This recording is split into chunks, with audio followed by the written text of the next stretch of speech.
Comenzamos.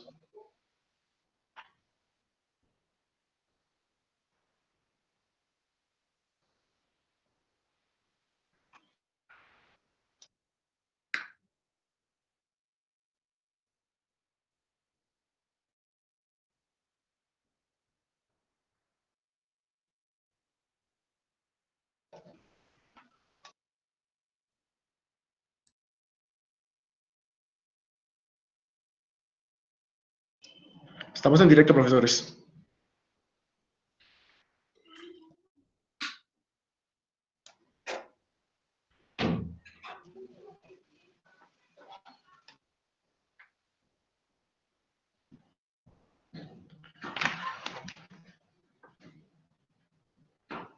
Comenzamos. Listo, profe Javier. Profesores, estamos en directo. Listo. Okay. Good afternoon, everybody. Bonjour a tous. Buenas tardes a todos. Gracias por estar ahí, conectados y siguiendo nuestra transmisión. Let's continue with the event, Ciclo Virtual de Experiencias Significativas, Educated in Times of Pandemic. Nous sommes en un faisons l'histoire. Somos y hacemos historia. Our next speaker is the Professor Carlos Valdiri and his presentation, Motivational Self-System as a Tool for Facing Virtual Learning. Languages, English and Spanish from Universidad Pedagógica y Tecnológica de Colombia, UPTC. He is a master's degree in language teaching and belongs to the research group RETELE, research on the teaching and learning of language learning. He studied as a full teacher at UPTC in 2013, and currently he is a coordinator for virtual languages courses at the same institution. Welcome, Professor Carlos Valdiri. You have the work. So the microphone is yours.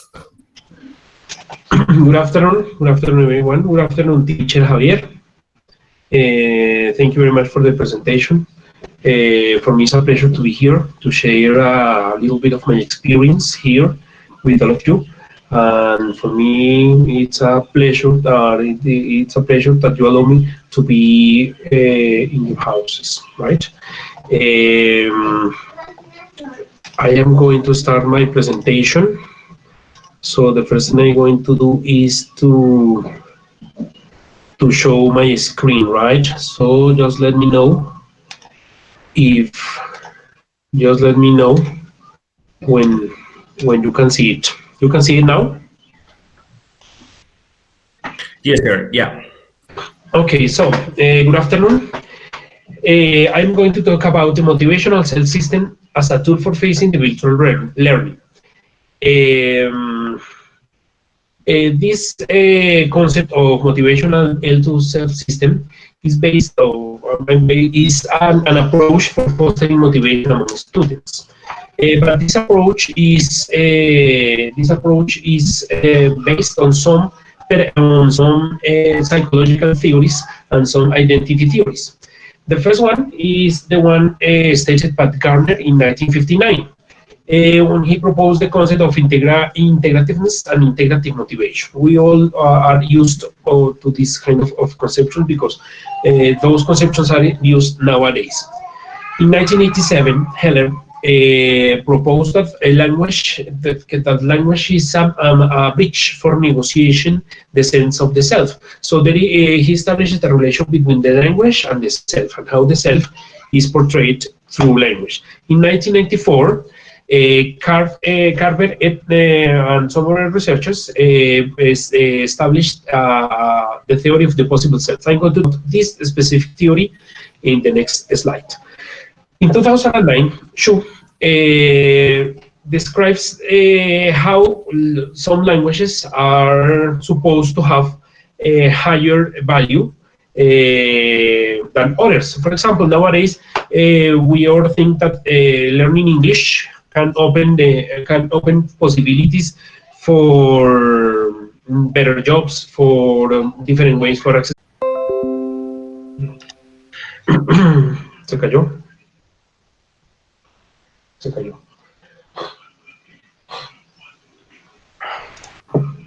Dios mío. ¿Ya le recibió usted, Dieguito? Estoy tomándola. ¿Va a seguir transmitiendo? Me Sí, avisa cuando ya. sigo transmitiendo aquí. Un momento, tengo que tomar la llave. Hágale, hágale. Hágale, me avisa. Entramos en 5, 4. Hay que decirle a Mari que ya no transmita. Sí, dile que por favor. Dios mío. Stream. Sorry for the technical difficulties, right? As I was talking, Norton learning a second language or a new language, right? So this dichotomy is the key for the possible self. And on the other hand, this is a projection we have for the future, right? So for this reason, this self changes over the time, right? So it's not an static self, but it changes over the time, right? Those psychological language learning conception of identity lead to the concept of motivational self-system. The motivational self-system basically is the creation of a vision or a perception that the student have about itself, about what they want to do, what the student want to do with the language, right? So this is called the vision, right? This vision is composed by three elements. The first one is the ideal self. The ideal self, the auto self, and the learning experience, right? Those three elements are the components of the vision. I'm going to explain them one by one. The first one is the ideal self. The ideal self refers to the specific facet of one's ideal self, what the student want to do with the target language he or she is learning. This is a very important thing because in this component, the student can set whatever he or she wants to be. It's okay, it doesn't matter, it comes from the student. That's one of the wonderful things that this approach has. It comes from the student, right? If the students said, okay, I'm learning this language, don't matter what language is it, for becoming a waiter and get tips in dollars, it's okay. And the other said, I want to be a translator, it's okay. I want to travel around the world, it's okay. I want to marry a woman for a foreign country and I want to have children. That's what I learn in English. It's okay. That's a very important aspect this conception has, right? It's very important to have that in mind. The next component, or the second component, is the learning experience. The learning experience places the students again in the center of the discussion. Yes. How is your learning? How do you want to learn? What characteristics do you have for learning? How do you learn? What are your learning skills? All these kind of things are based for creating the vision, right? And finally, and this is a very important, but this is not an inner component, but outer component. But an outer component is the auto self, right? The auto self is related to the obligations students have, right? What the students have to do. For example, where I work, students have to course 7 levels of English or any language, right? And if they if they pass these levels, they can have their degree. Otherwise, they can have.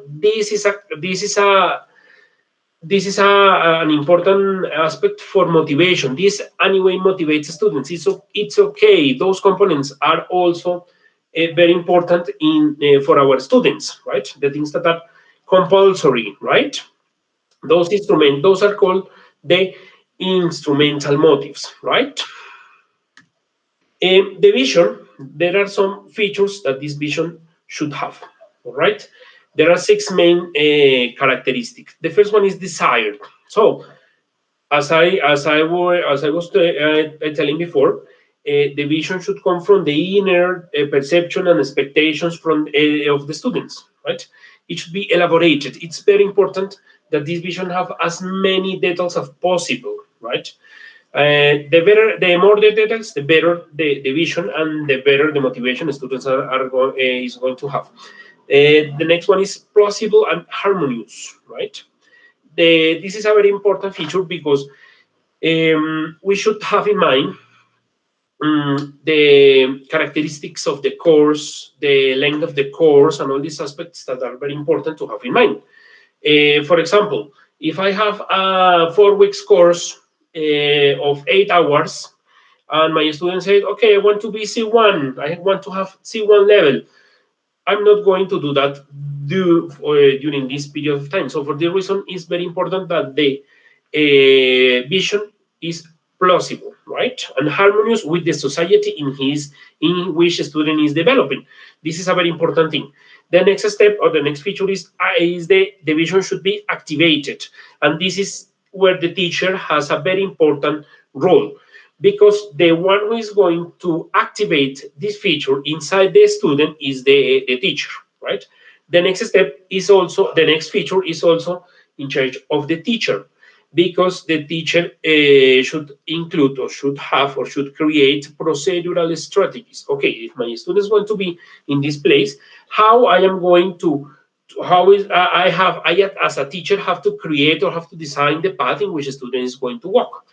And the last one is the negative things, right? And this is very important.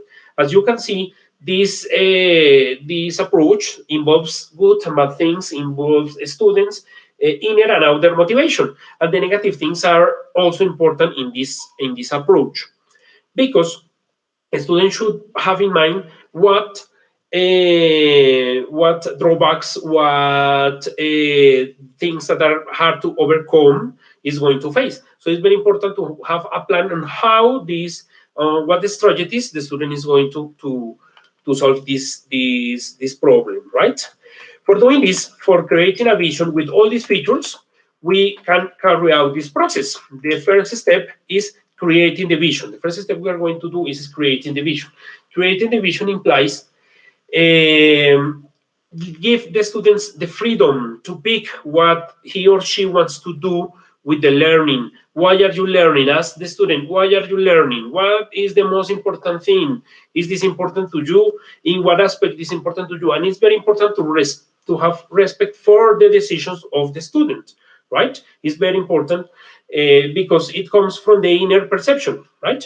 The next step is strengthening the vision. Strengthening the vision is an exercise that is developed among athletes.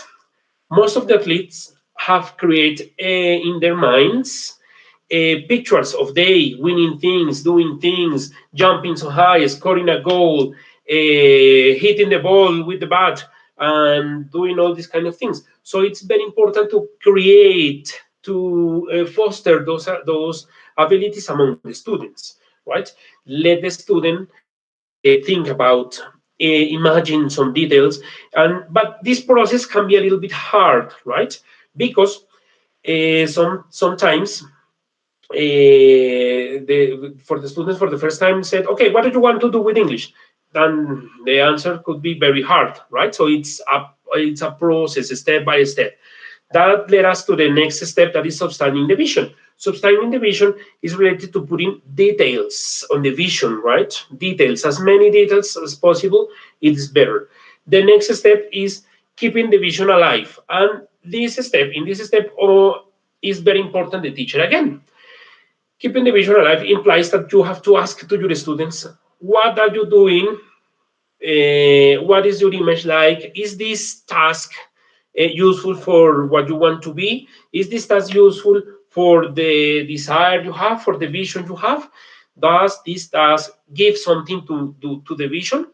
And finally, operationalizing the vision is creating a path. It's quite important to have a path in which a student is going to be walking this path and understanding. And it's very important to give the student clear ideas. Okay, you are doing this because you need to learn this, right? It's very important. After walking through this process, we can have a thing that is called integrative motivation, right? Integrative motivation is described by Dorney in 2009 like a componential construct that is composed by three main constituents: integrativeness, attitudes toward learning, situation, and motivation. That is what we want, right? And the other aspect we can find, that is the one I really like the most, is the self-determination theory. Dorney and Ryan focus or said that when we have those three elements, we are going to have motivation among our students. The first one is autonomy. The student should be in charge of its learning, what time to learn, and in this case, and that's what that's what I decided to talk about this approach, because here in this moment, we really need that our students get involved in learning through in virtual environments. So autonomy is a key component. We all know that when learning through virtual environments, autonomy is a very important aspect, right? I have achieved, and I'm going to talk a little bit later, I'm going to talk about how I am going developing or how I am using this model on my class, right? The next one is empathy. Empathy is a component related to the social development of the class, how students are creating links among them, and how you as a teacher, or how we as a teacher are creating or are part, or we are part of this fabric, right? How we are part of the social net in our classroom. And now we are, for example, we are with our students in different contexts. For example, I didn't used to have WhatsApp groups with my students. Now I have them, and they ask me at different time. They ask for information at night. They ask for information on Sundays, and this creates a sense of empathy among us, right? Because I ask them, and other students ask among them. And the last component of this self-determination theory is the competence. Competence in the sense of be able to, be capable to do something, to communicate, be capable to use the language in different contexts.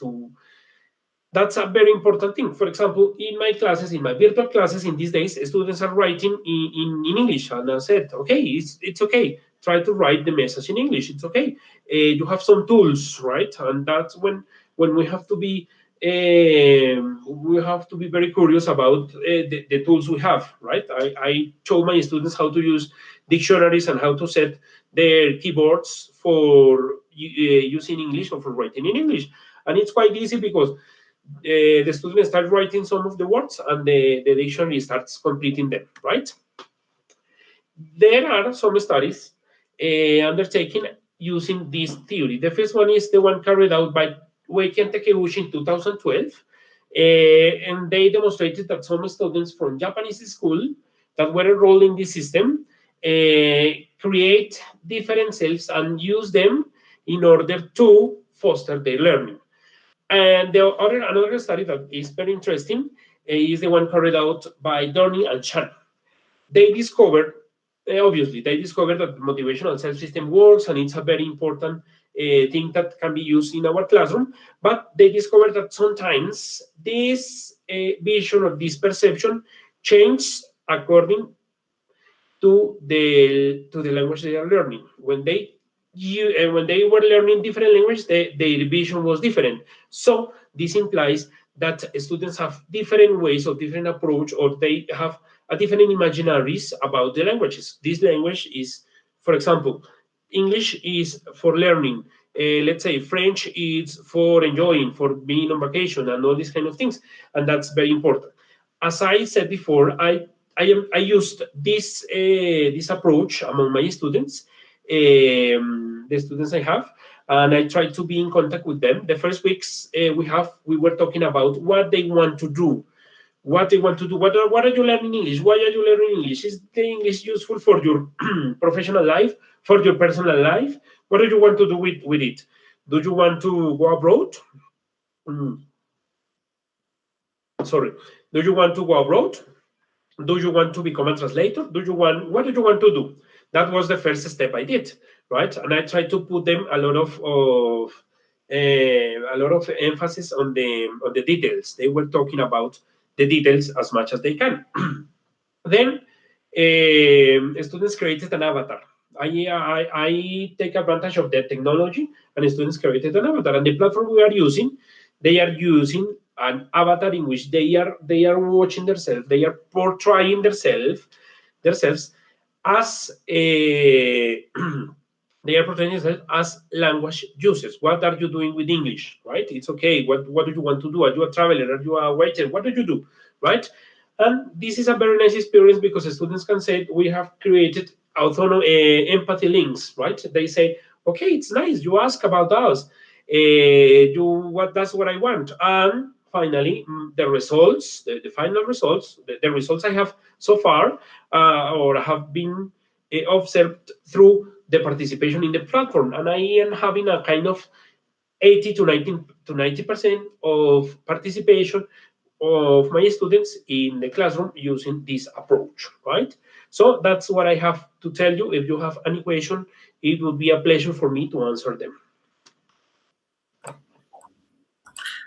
Thank you very much, Professor Carlos Valdiri, for this excellent presentation.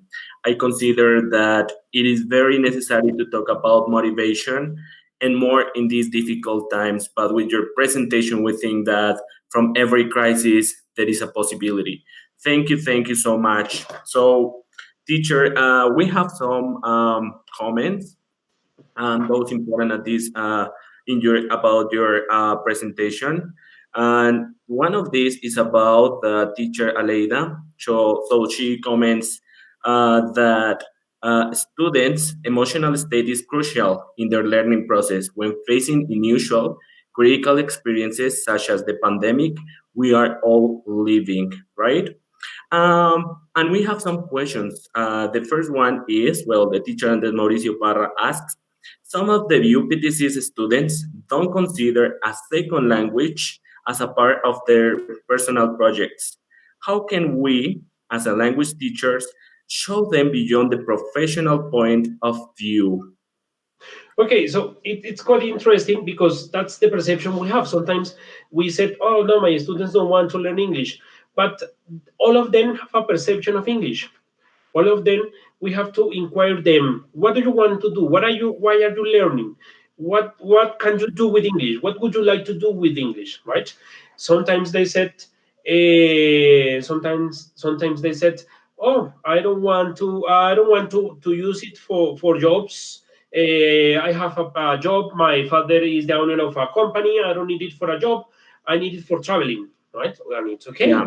And someone said, okay, I want to write. I want to understand video games, for example, right? That's what I want. That's all what I want. But always students have a perception. It's very important to respect that perception, that perception that the student have for learning a new language. Okay, teacher, thank you very much. There is another question about the teacher Aleida, and she asked, what about teachers' motivational self-system to face this forced virtual learning experience? That's a very interesting question. It will be very interesting to think about ourselves. We always think about our students. Oh, my poor students, they don't have connection, they don't have internet, they don't have the devices. And it will be very interesting to think about we as teachers. What do we want to do? Why did you decide to become a teacher? See? What do you want to give to the society? Are you in this because, oh no, sorry, that's is my or my I can only pass to this university, to this program. That's what I decided to move to the study this program. That's I don't have anything else to do, so I am a teacher. It would be very nice to ask about what teachers think about their profession. That would be like an motivational professional teachers system, something like that. It would be very interesting to work on that. Yeah. Well, I have another question that teacher Adriana Paola Uriza Borges asks, and it is, keeping in mind the virtual classes now, what strategies can we apply to create the vision in our students? Well, the first thing I did was creating WhatsApp groups. They were free to talk, and in the platform at the beginning, it's very hard for the students to talk, right? So it's important to get in contact with them to earn us the confidence. And what I did, I took advantage of the situation, and as I have contact with them, I used to send them memes and funny pictures, and yes, all these kind of pictures that make like a jokes of those situation that is really hard, but okay, it's nice if you laugh about what is happening, and that's how I make students be a little bit more open to this, right? And besides a lot of platforms, we are working in platforms. Most of them are kind of anonymous, right? So it's a chat between you and your student, right? So it's not public, right? But and then with the time, the students accept to make public all these things, right? Okay, teacher. Well, thank you very much for this excellent presentation. We don't have more questions. Basically, everything thinks about this presentation wants to say congratulations. Everything is super, super interesting about your motivational topics that it's really important. Vladimir Alarcon says, very nice presentation, teacher Carlos. This is gonna be very useful in our teaching learning process, right? And we have a lot of excellent comments. For example, Daniel Fernando Medina Vargas says, this is quite interesting. Thanks for sharing your experiences and perceptions. So in general, teacher, thank you very much for your job, for sharing these experiences with us. And thank you so much. My pleasure. Thank you very much. Thanks for allowing me to make this, to talk about this topic. I really love this topic. I enjoy it, and that's what I wanted to share with all of you. Thank you very much. Muchísimas gracias a todos por continuar ahí, por seguir en transmisión nuestro evento Ciclo Virtual de Experiencias Significativas. Por favor, no olviden llenar el formulario de asistencia para la certificación y los invitamos a seguir participando en nuestro evento. A continuación tendremos conversatorio denominado Aprovechando el componente tecnológico en tiempos de pandemia. Esperamos su participación y que tengan un excelente día.